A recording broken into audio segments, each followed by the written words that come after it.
May pasabog ngayon ang dating asawa ni WBA World Light Heavyweight Champion Dimitri Bivol. Inakusahan ngayon ni Ekaterina Bivol ang kanyang asawang si Dimitri Bivol ng domestic violence.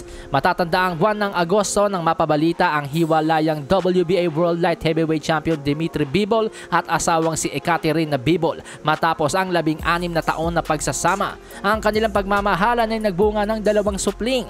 Pero sa mga nakaraang panayam kay Ekaterina Bivol, hindi rin niya may paliwanag ang tunay na dahilan ng kanilang hiwalayan ni Dimitri Bivol. Hanggang sa nitong October 7 nga po mga amigos, naglabas na nga po ng mga aligasyon si Ekaterina Bivol at may mga larawan na pinost sa social media. Mga katibayang sinaktan siya pisikal ni Dimitri Bivol at sa harap pa daw mismo ng mga bata. Aniya, "And this is how this ended. Told my father that I hit myself. You're all scam. Daddy prevented me from going to the police. May 3, 2023. The children saw everything.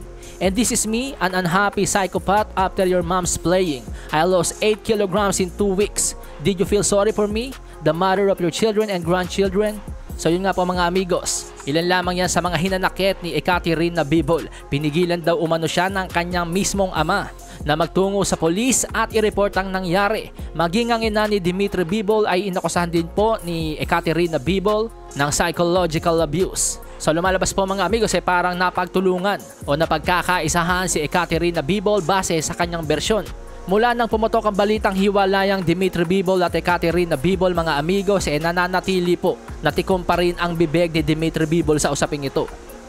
Palasahin ang baraha, patunayan mo sa akin ha.